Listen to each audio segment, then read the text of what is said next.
10 events that changed the 80s forever. The 80s, when I think about the 80s, like I wasn't alive in the 80s, but from what I've seen and heard from my parents, like uncles, it seems like it was such a cool era, a cool decade. You know, like technology was really starting to like not kind of take over, but you know, you kind of had the freedom of the 70s and the 60s, along with like the sort of new world age stuff of like the 90s and the thousands, and all the movies from that era just seem so fun. But there must have been events that like maybe changed the direction of the decade, certain things happening, whether politically or, you know, otherwise. There must have been certain moments that kind of like shaped that era. I've talked to you on a number of occasions about the economic problems and opportunities our nation faces. Welcome to Watch Mojo, and today we're counting down our picks for major events and trends of the 1980s that have reverberated through history. Wow, those eyebrows, eh? Those might be the thickest eyebrows I've ever seen. As expected as the death may have been, it nevertheless had a stunning impact around the world. Number 10, discovery of the DNA fingerprint. I was aware at that time that Dr. Alec Jeffreys had been working at Leicester University in respect of DNA tests. In 1984, British geneticist Sir Alec Jeffreys made an epoch-defining discovery. He realized that he could identify unique patterns in a strand of DNA, creating a DNA fingerprint for individuals. This groundbreaking method revolutionized both law enforcement and medicine around the world. Criminal investigators could now more accurately identify suspects and exonerate the wrongly imprisoned. Today, they use a database of sites like 23andMe to find familial matches for criminal suspects. Man, this invention alone has probably put millions of people behind bars. If not for this invention, so many people might have got away with the crimes they committed. For years, Patrick Mark Perkins eluded police until pioneering forensic work finally tracked him down. In medicine, DNA fingerprinting led to massive leaps forward in genetic research. We now have a greater understanding of inherited diseases. Doctors are starting to personalize treatments based on an individual's genetic makeup, and diseases can be targeted on the genetic level. It's not just a treatment, but it's actually a genetic cure. Accomplish something nobody else has ever done. I mean, that's amazing, right? Number 9. Super cool invention. I mean, how do you even figure that out? Like, how do you even, you know, mate, there's some people out there who genuinely, their brains just work in completely different ways. Man-made environmental disasters. The scenes are simply hellish. So much suffering from India's invisible killer. At one point, an official said one death was being recorded every minute from the poison gas leak in the city of Bhopal. Globalization and widespread deregulation led to a spike in both the volume and scope of man-made environmental disasters. In 1984, for example, Union Carbide India Limited was responsible for the worst industrial disaster in human history. Toxic methyl isocyanate gas leaked from their pesticide plant in Bhopal, India. Hundreds of thousands were exposed, leading to widespread respiratory, neurological, and reproductive issues and thousands of deaths. Entire streets near the factory are nearly deserted, with houses locked up and empty. Similar health problems occurred thanks to the Chernobyl nuclear disaster 2 years later. Massive amounts of radioactive material were released into Ukraine, devastating the local environment. In 1989, the Exxon Valdez oil spill off the coast of Alaska poured millions of gallons of crude oil into the ocean, decimating marine life and ecosystems. The tanker Exxon Valdez, gouged by a reef, more than 8.5 million gallons, poured into Prince William Sound, a prime fishing and recreation area. Number 8. I mean, did the company, like, pay compensation? Surely they paid a huge amount of compensation. But even if you got compensation, if you can't have kids as a result of this, like, you know, I don't think any amount of money, you know, if that were you, God forbid, and that happened to you, would any amount of money sort of make that pain go away? For a lot of people, I'd probably reckon no. Reaganomics and the rise of wealth inequality. In the late 1970s, we were economically struggling as a nation, but relatively equal as a people. That changed in the 1980s. President Ronald Reagan changed the landscape of American politics with his 1980 win. He implemented his economic plan, dubbed Reaganomics, instituting a regime of tax cuts, deregulation, and reduced government spending. These policies spurred a surge in wealth, especially among corporations and the already rich, leading to a booming stock market and economic growth. However, they also contributed to rising income inequality. And most likely only a small handful of rich individuals at the top become even richer. Benefits of growth were concentrated at the top as wages for the middle and lower income workers stagnated. Across the Atlantic, British Prime Minister Margaret Thatcher implemented similar policies. She privatized industries and cut taxes. There, too, the rich prospered and inequality rose. Together, Reagan and Thatcher's economic philosophies reshaped global capitalism. Their neoliberal policies influenced the world economy for decades. She introduced free market policies that helped the country throw off its post-war malaise and shook up the banking world with a flurry of deregulation. Number 7. Man, I've got a friend who really dislikes Margaret Thatcher. And I mean really dislikes her. I can't really think of many policies that she put through that were popular, amongst most people here in the UK. She sold off a lot of the social housing, which has never been replenished. So now there's a massive housing crisis. But yeah, maybe she did some good stuff. But yeah, from what I've heard, she's just not very well liked. Is Reagan popular? Is he? Where is he ranked as a president, Reagan?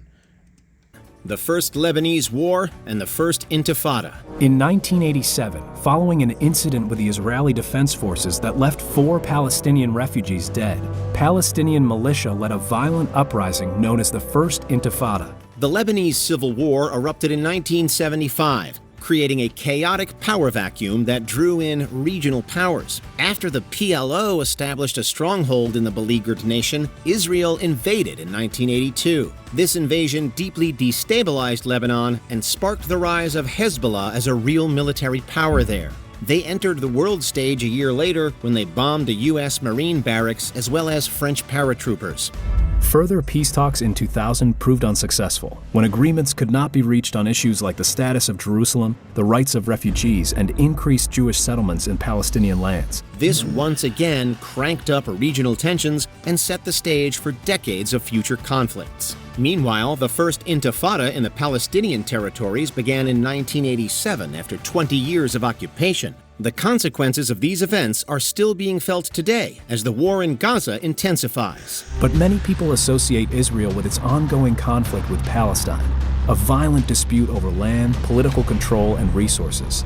Number 6. I've deliberately stayed away from this topic on YouTube because it's just so, first of all, YouTube doesn't it'll demonetize you if you speak about it. And second of all,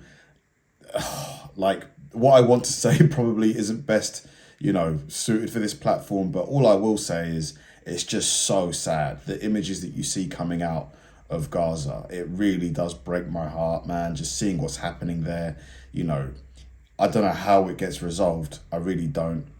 But I hope and pray it does. The HIV/AIDS epidemic. You've tested positive for HIV, which is the virus that causes AIDS. Man, this movie is amazing. Honestly, probably one of his best. This might be his best performance, I think. Dallas Buyers Club. Have you guys seen it? In the early 1980s, rumors began to spread of a disease starting to ravage the gay community. Soon, these rumors were undeniable, as America and the world were forced to confront the devastating HIV/AIDS epidemic. Fear and stigma surrounded the disease, prevalent in already marginalized communities, and governments struggled to respond. The facts may also help this man, Daryl Yates Rist. He's a journalist. He's gay. And he's thankful the world's finally taking notice of a disease that has killed so many. It hit sub-Saharan Africa particularly hard, with millions dying from the virus. Social and economic upheaval continued well into the 1990s, as AIDS became one of the deadliest pandemics in human history. Human rights activists begged the world to stem the tide of this plague. After 2 decades of mounting deaths, PEPFAR was created in 2003. This initiative has since provided life-saving treatment, reducing the spread of AIDS and making HIV manageable for millions. He's recently reported extensively on PEPFAR, its impact, and the threat of funding cuts, and what that threat looks like. Number 5. Why did it spread amongst the gay community, more than it did the straight community? Like, why? Why did it happen like that? A global spike in political assassinations. On this day 30 years ago, shots rang out in Washington, and President Ronald Reagan was wounded by gunfire. The 1980s were marked by a wave of political assassinations and attempts around the globe. Some were driven by ideological conflicts and power struggles, but not all. In 1981, President Reagan survived an assassination attempt by a mentally ill man seeking fame. He was wounded. My God. The president was hit. That same year, Pope John Paul II was nearly killed by a Turkish gunman linked to political conspiracies. British Prime Minister Margaret Thatcher narrowly escaped an IRA bombing in 1984. No political sides were safe. Archbishop Oscar Romero in El Salvador and Egyptian President Anwar Sadat were murdered by right-wing revanchists. Indian Prime Minister Indira Gandhi was assassinated by her own bodyguards. Even pop culture figures like John Lennon were not immune, and his 1980 murder shocked the world. This evening, John Lennon arrived at the emergency room at the Roosevelt Hospital. He was dead at the time of his arrival. Number 4, globalization and... I mean, like, we all saw what happened in New York with Luigi. I don't think it's gonna, be like that time period where so many were happening, but, I think it's not okay to do that, obviously, but when people feel like their voices aren't being heard, people tend to lash out. Free trade. Other nations face very severe economic difficulties. In fact, both developed and developing countries alike have been in the grip of the longest worldwide recession in post-war history. The combination of technological advancements, deregulation, and neoliberal economic policies of the 1980s created fertile ground for a surge in free trade and globalization. Championed by leaders like Reagan and Thatcher, these policies reduced trade barriers and promoted open markets. They encouraged the flow of goods, services, and capital across international borders. But our economic system, based on individual freedom, private initiative, and free trade, has produced more human progress than any other in history. Multinational corporations took center stage as they created global supply chains. These changes reduced the cost of goods, shifted manufacturing jobs to cheaper locations in developing nations, and forged long-lasting bonds between nations. While globalization boosted economic growth and innovation, it also led to outsourcing. Job displacement became the norm in industrialized nations. Is this what caused the Detroit car-making industry to collapse? Was this when they started moving all of the manufacturing jobs, the car manufacturing jobs, overseas? Or did that happen in a different decade? Because I think Detroit used to be, one of the biggest car manufacturing areas in America. Like General Motors, I think, used to make a lot of cars in Detroit. While prices decreased, inequality and environmental exploitation spread like wildfire around the globe. There are a number of people who have been suffering as the economy is changing and how some local labor markets are facing competition from overseas and things like that. So these kinds of dislocations happened. Number 3, the death of Leonid Brezhnev. High atop the Kremlin tonight, a Soviet flag at half-staff, a symbol of mourning for Leonid Ilyich Brezhnev, President of the Soviet Union. This 1982 event marked the end of the reign of the Soviet Union's old guard of hardliners. Brezhnev's successors, Andropov and Chernenko, briefly maintained the status quo. They were soon displaced by Mikhail Gorbachev in 1985, signaling a new era.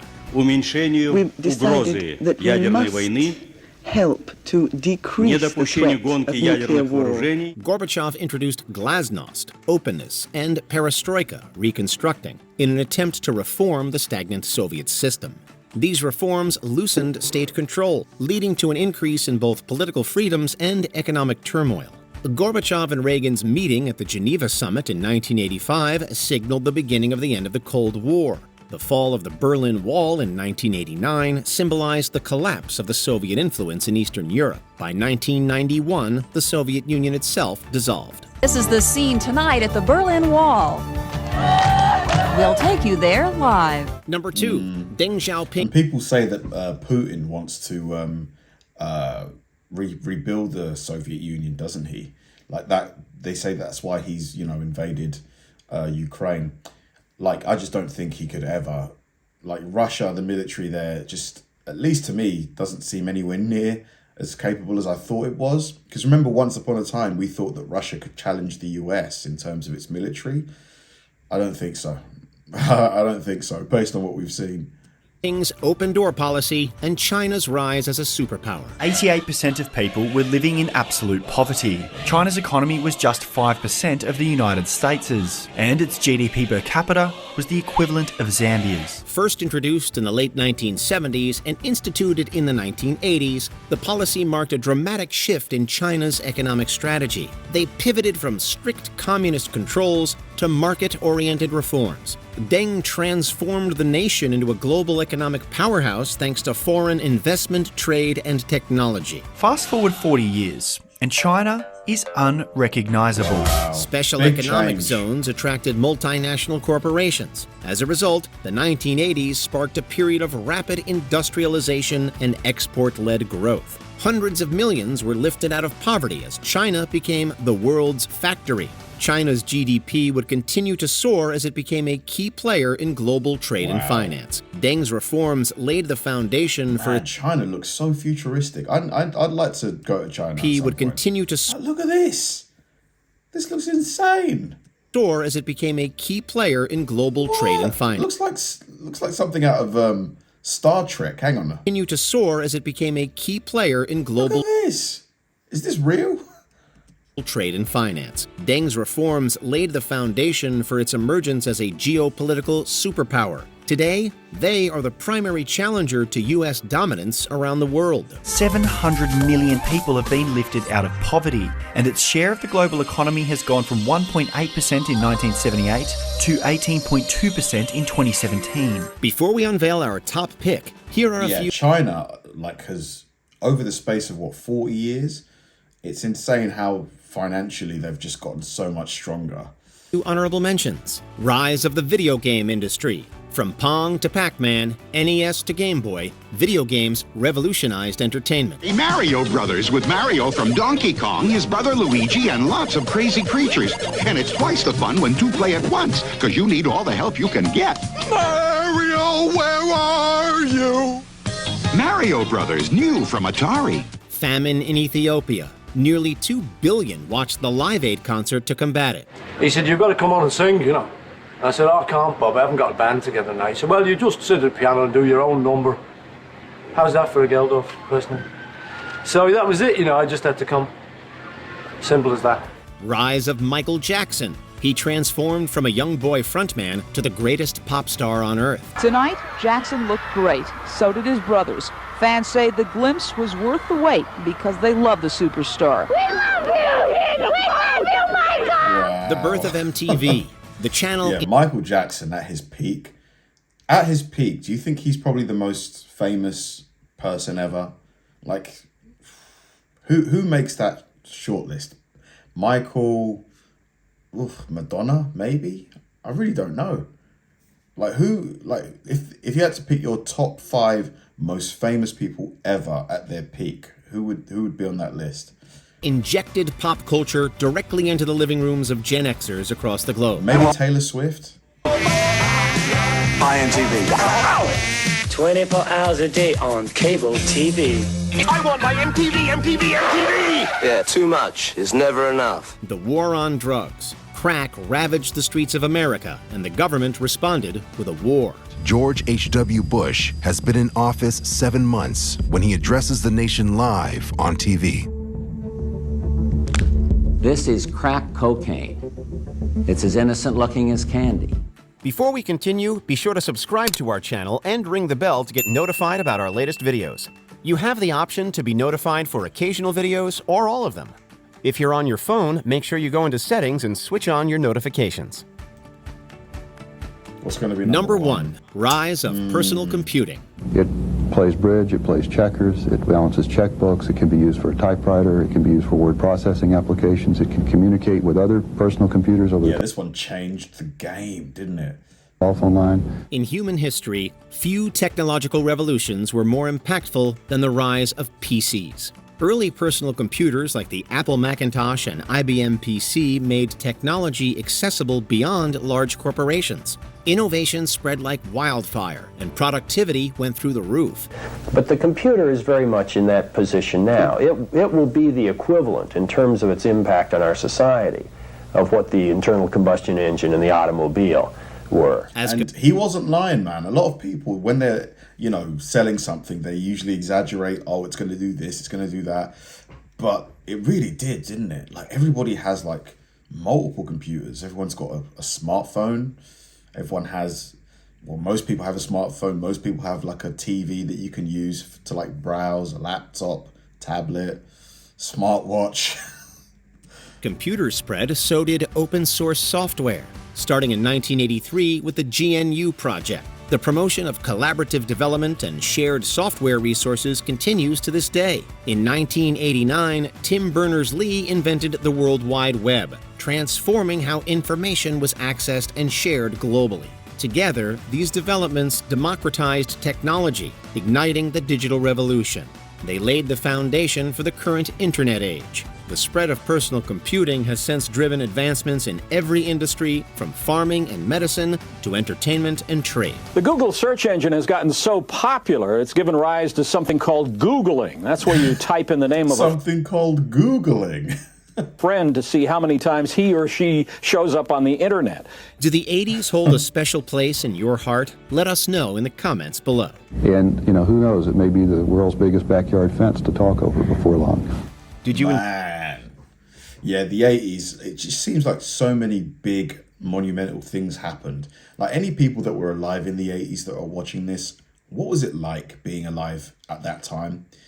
How does it compare to now? Like, do you miss it? Do you, are you happy that that era's long gone? What was it like for the average Joe? Did the average Joe have an easier time sort of like building a life for themselves, buying a home? I would imagine buying a home was probably easier in the 80s. Like, let me know. Thanks for watching, guys, and I'll see you in the next one.